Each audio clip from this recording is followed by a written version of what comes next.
Dito na po tayo ngayon sa may barko. Ayan, puntahan na po natin siya.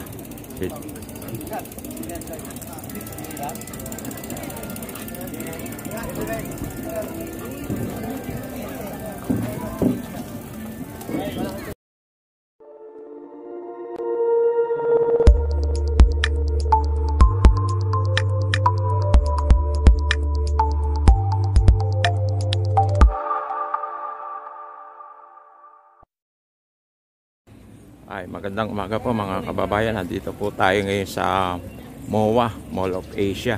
Dito po sa Pasay City.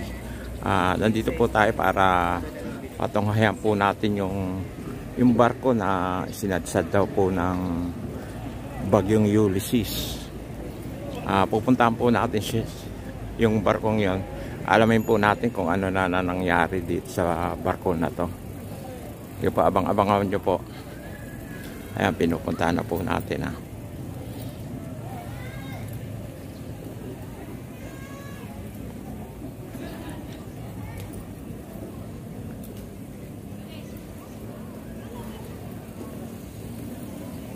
Kung mapapansin po ninyo, medyo marami-rami na rin kung mga taong mga namamasyal dito sa Mall of Asia. Ayan po.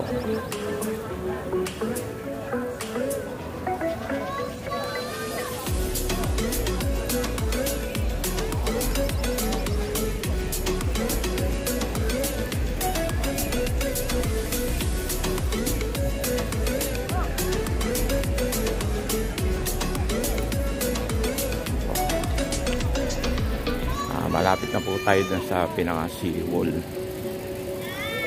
ng MOA ng MOA Mall of Asia.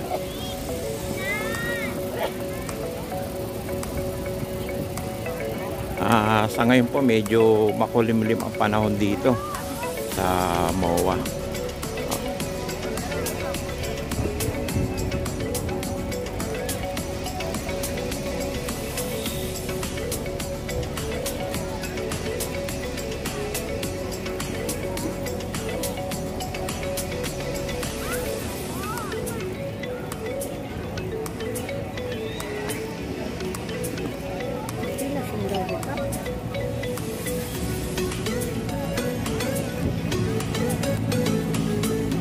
Yan po.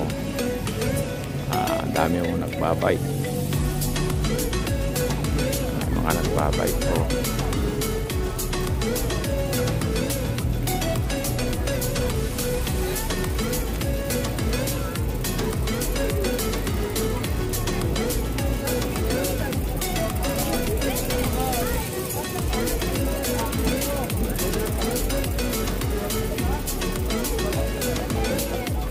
Ang date nga pala ho ngayon November 22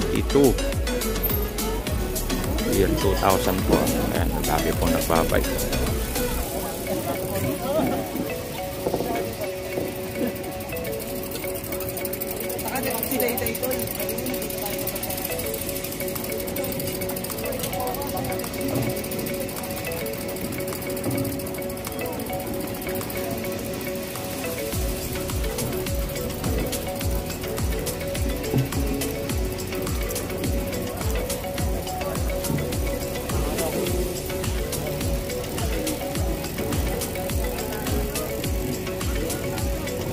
Aakyat po tayo dito sa pinaka-seawall.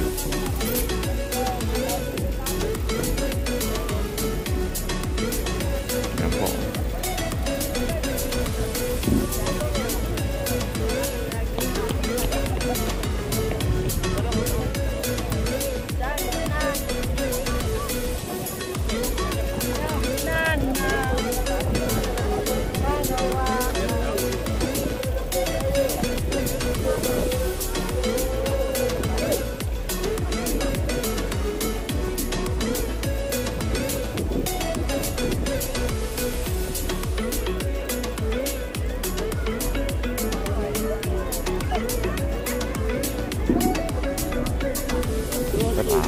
Pamilya po ang nandito sa may seawall ng MOA.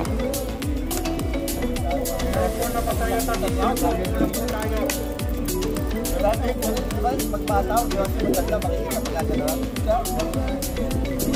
Ayos, gata na doon.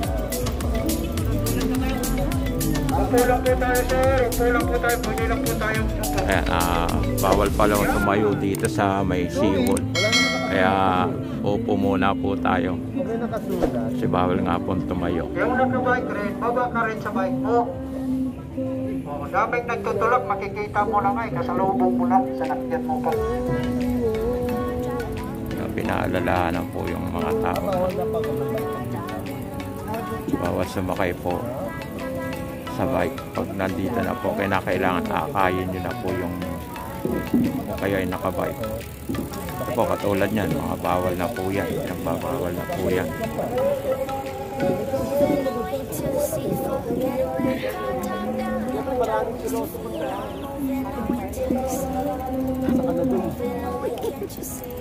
So yung nagbibigay ko, tapos bibili ako ng lisa.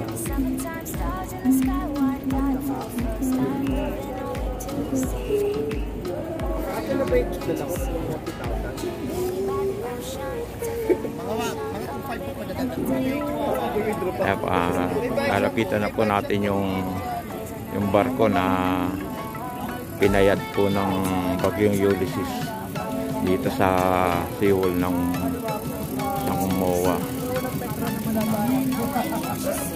Ayan po. Lalapitan po natin yan.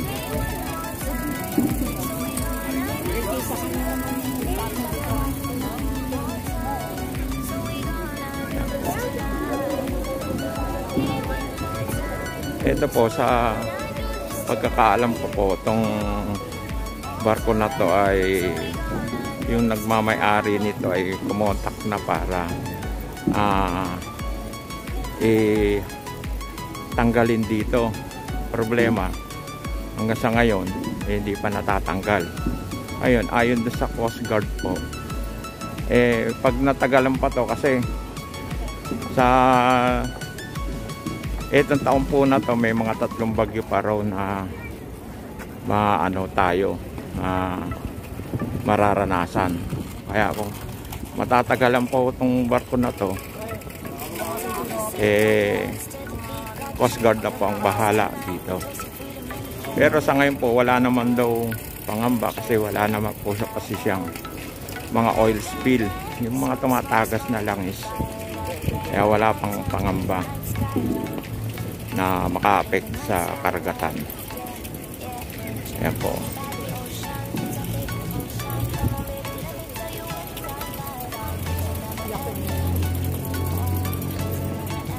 Ang pangalan pala na itong barko na to ay Peter Rona. Kulang po tayo, sir. Kulang po. Sa sir, nagpa-vlog yata ito si sir. Opo po tayo. Kasi bawal nga pala kung tumayo dito. Pasensya na po kayo.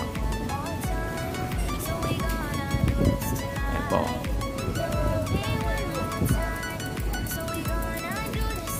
Hindi ko lang po malaman kung isa-salvage tong barko na to o pag sinabi po kasing sa-salvage, ibig sabihin po niyan kakatayin, pipira-pirasuhin, o ganyan ang ibig sabihin ng salvage.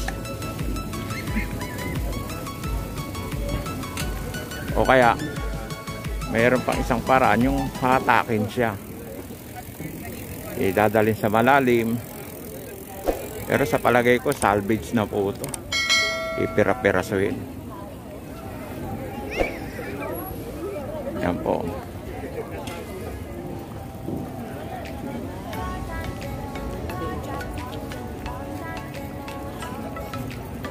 O ganyan po kalaki yung barko na sa dito sa seawall ng Baywalk.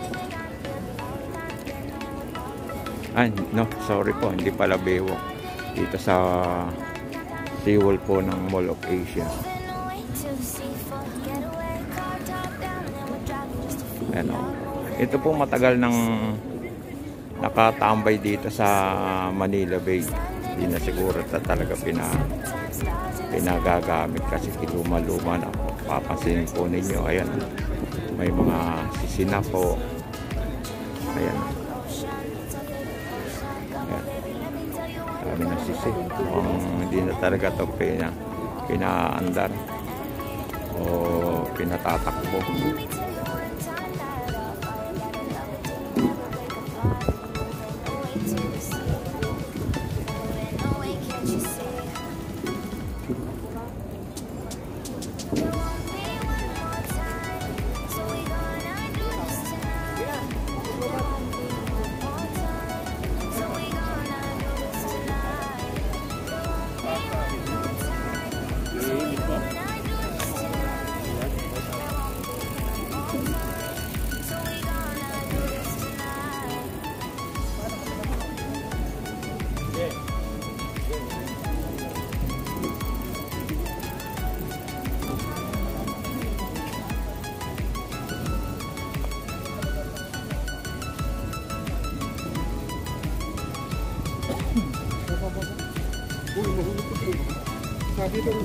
Sabi na gano'n, bawal ka maglakad yan.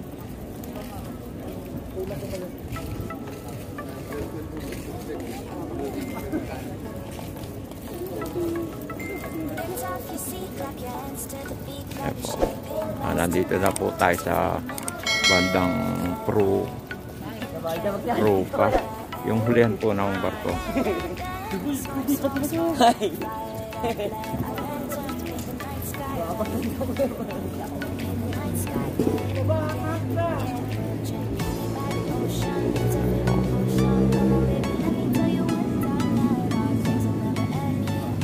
Nandito kung pupunta po kayo para makita ninyo.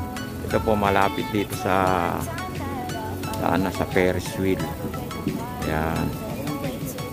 Kung gusto nyong makakita ng mga hindi pa nakakakita ng barko na malapitan. Yan po. Kung particular po kayo dito sa Mall of Asia, dito po yan sa malapit sa may malaking Ferris wheel.